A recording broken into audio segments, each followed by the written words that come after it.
welcome to the YouTube channel Chemistry Plus. Today I am here with an interesting and very important topic which is tautomerism. Tautomerism से हमारे पास इस तरीके के questions exam में देखने को मिलते हैं कि कोई भी दो कंपाउंड्स दिए होंगे और पूछा जाएगा कि इनके बीच में जो रिलेशनशिप है वो टोटोमर की है या नहीं है, यानी कि ये जो कंपाउंड्स हैं वो आपस में एक दूसरे के टोटोमर है क्या, या फिर हमारे पास कुछ कंपाउंड्स दिए जाते हैं और पूछा जाता है कि इन कंपाउंड्स में से कौन कौन से कंपाउंड्स ऐसे हैं जो कि टोटोमराइजेशन शो कर रहे होंगे। तो हमें सबसे पहले ये समझना होगा कि टोटोमेरिज्म किसे कहते हैं। हमारे पास किसी भी मॉलिक्यूल के टोटोमेरिज्म शो करने के लिए क्या क्या कंडीशंस फॉलो करनी जरूरी है। तो देखो टोटोमेरिज्म हमारे पास क्या होता है, जैसे कि डेफिनेशन में लिखा हुआ है द टाइप ऑफ आइसोमेरिज्म, यानी कि टोटोमेरिज्म हमारे पास एक तरीके का आइसोमर्स होता है या फिर आइसोमेरिज्म होता है which arises due to shifting of proton. Shifting of proton यानी कि हाइड्रोजन के इधर उधर मूव करने से। Shifting of proton within a molecule, यानी कि मॉलिक्यूल के अंदर ही। ऐसा नहीं कि हमारे पास मॉलिक्यूल के अंदर कोई भी हाइड्रोजन था ही नहीं और हमने बाहर से लाके बिठा दिया, नहीं, उसी मॉलिक्यूल के अंदर क्या कर रहा होगा, हाइड्रोजन घूम रहा होगा, हाइड्रोजन की शिफ्टिंग हो रही होगी। Within a molecule is called tautomerism, यानी कि जब किसी भी मॉलिक्यूल के अंदर हाइड्रोजन की शिफ्टिंग हो रही होगी तो उसकी वजह से जो आइसोमेरिज्म अराइज होगा उसे क्या बोलेंगे हम, टोटोमेरिज्म। एग्जांपल जैसे हमारे पास यहाँ पे गिवन है, यहाँ पे हाइड्रोजन किस तरीके से लगे हुए हैं, देखो हाइड्रोजन हाइड्रोजन और हाइड्रोजन, ये क्या हो रहा होगा, यहाँ से डबल बॉन्ड यहाँ और एक हाइड्रोजन यहाँ पे शिफ्ट हो जाएगा। तो जब ये हाइड्रोजन यहाँ शिफ्ट हो गया तो अब हमारे पास नया क्या बना, ये कंपाउंड। इस वाले को हम क्या बोलते हैं, कीटो, और इसे बोलते हैं इनोल। इनोल क्यों, क्योंकि हमारे पास यहाँ डबल बॉन्ड है और OH है, इसलिए हम इसे क्या बोलते हैं, इनोल। ये हमारे पास कीटो है। अब हमने ये तो देख लिया कि टोटोमेरिज्म क्या होता है। हमारे पास जब भी किसी मॉलिक्यूल के अंदर हाइड्रोजन क्या कर रहा होगा, शिफ्ट कर रहा होगा, जगह जगह घूम रहा होगा, तो उसे क्या बोलेंगे हम, टोटोमेरिज्म। लेकिन टोटोमेरिज्म शो करे कोई भी मॉलिक्यूल, उसके लिए क्या क्या कंडीशंस चाहिए होती हैं वो देखते हैं। अब देखो हमारे पास कोई भी मॉलिक्यूल टोटोमेरिज्म शो करे उसके लिए दो कंडीशंस होती हैं। फर्स्ट कंडीशन क्या बोल रहा है, molecule contain a alpha carbon atom which is sp3 hybridized. अब यहाँ पे दो वर्ड यूज हुए हैं, पहला अल्फा कार्बन और एक यूज हुआ है sp3 हाइब्रिडाइज्ड। अब सबसे पहले अल्फा कार्बन कौन से कार्बन होते हैं, तो वो कार्बन एटम जो कि किसी भी फंक्शनल ग्रुप के साथ डायरेक्टली अटैच होते हैं उन्हें क्या बोलते हैं, अल्फा कार्बन। क्या बताया कि the carbon atom which is directly attached to the functional group is known as alpha carbon.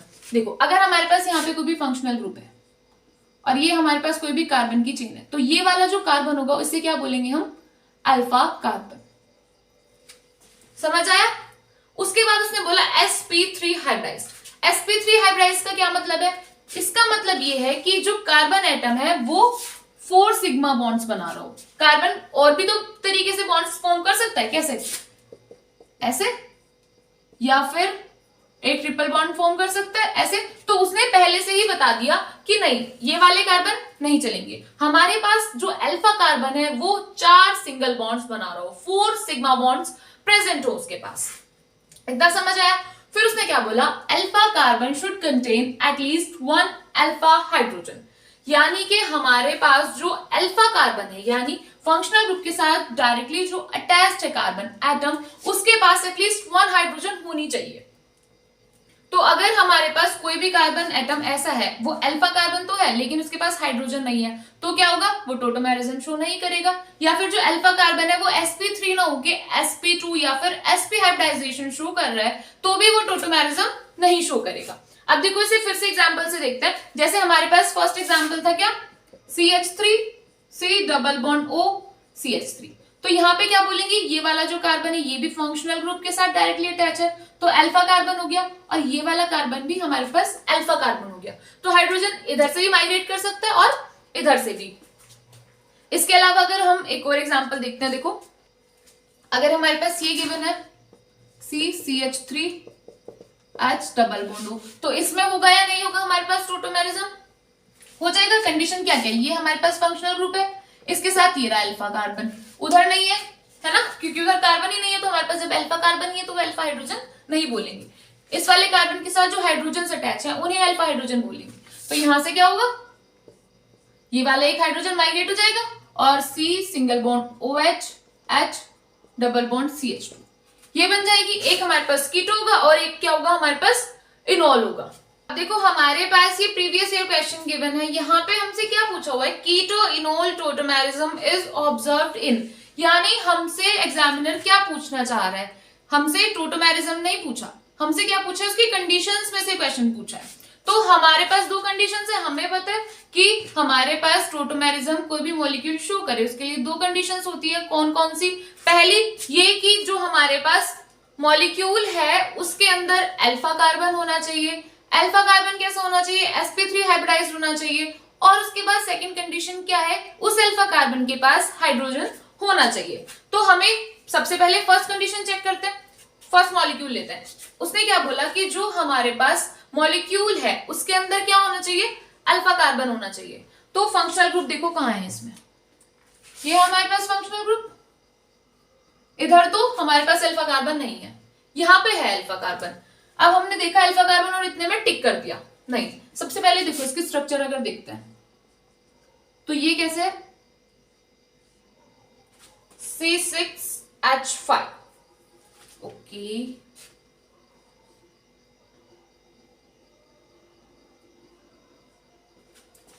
अब हमारे पास इस कंपाउंड के अंदर ये अल्फा कार्बन तो है, लेकिन अल्फा कार्बन जो है वो sp3 हाइब्रिडाइज्ड नहीं है, तो इसलिए ये वाला मॉलिक्यूल क्या हुआ, फर्स्ट कंडीशन में ये फेल हो गया, तो ये वाला तो हमारे पास आंसर नहीं है। अब ये वाला चेक करते हैं, सिमिलरली हमारे पास इसकी स्ट्रक्चर होगी, बस यहाँ क्या है, हाइड्रोजन की जगह एक और रिंग है। अब हमारे पास इधर भी अल्फा कार्बन है, इधर भी अल्फा कार्बन है, लेकिन हमारे पास दोनों में से कोई सा भी कार्बन ऐसा नहीं है जो कि sp3 हाइब्रिडाइजेशन रख रहा हो, इसलिए ये वाला भी फेल हो गया। अब ये वाला मॉलिक्यूल चेक करते हैं, ये कैसा है, इधर तो हमारे पास एक 6 मेंबर रिंग है, उसके साथ कार्बन डबल बॉन्ड हो CH3। अब हमारे पास दो अल्फा कार्बन है, अल्फा कार्बन किसे बताया, जो कि फंक्शनल ग्रुप के साथ डायरेक्टली अटैच है, ये वाला कार्बन भी फंक्शनल ग्रुप के साथ डायरेक्टली अटैच है, और ये वाला भी। ये वाला जो कार्बन है ये क्या है, sp3 हाइब्रिडाइजेशन शो नहीं कर रहा है, लेकिन ये वाला जो कार्बन है ये sp3 हाइब्रिडाइजेशन शो कर रहा है। कैसे, देखिए, hydrogen hydrogen hydrogen, 4 sigma bonds present है, तो इसका मतलब क्या है, ये sp3 हाइब्रिडाइजेशन शो कर रहा है। अब इसके बाद हमारे पास इस वाले मॉलिक्यूल के अंदर फर्स्ट कंडीशन सेटिस्फाई होगी, फिर उसके बाद सेकंड कंडीशन क्या है कि जो अल्फा कार्बन है उसके पास हाइड्रोजन होना चाहिए, हाइड्रोजन भी है, तो हमारे पास थर्ड ऑप्शन क्या हुआ, करेक्ट आंसर हुआ। आपको समझ आया ये दोनों ऑप्शंस कैसे फेल हो गए, सिर्फ ये कंपाउंड देखा और राइट लगा दिया, ऐसे नहीं करना, हमें स्ट्रक्चर भी देखनी है, क्योंकि ये वाला जो कार्बन है हमारे पास जो कि अल्फा कार्बन है वो यहाँ पे sp2 हाइब्रिडाइजेशन शो कर रहा है, ना कि sp3। इसके अलावा हमसे एग्जामिनर कई बार ये क्वेश्चन पूछता है कि isomerism among compounds due to migration of a proton is known, यानी कि हमारे पास ऐसा कौन सा आइसोमेरिज्म है जो कि किसी भी प्रोटोन के माइग्रेशन की वजह से हो रहा होता है या फिर किसी भी प्रोटोन की शिफ्टिंग की वजह से हो रहा होता है। तो हमें क्या बताना है कि टोटोमेरिज्म, टोटोमेरिज्म हमारे पास किसकी वजह से हो रहा होता है, हाइड्रोजन की शिफ्टिंग की वजह से या फिर प्रोटोन की शिफ्टिंग की वजह से। आई होप कॉन्सेप्ट आपको समझ आया होगा, इसकी कंडीशन समझ आई होगी, क्वेश्चंस किस तरीके के पूछे जाते हैं ये समझ आया होगा, वीडियो हेल्पफुल रही होगी। Thank you so much for watching.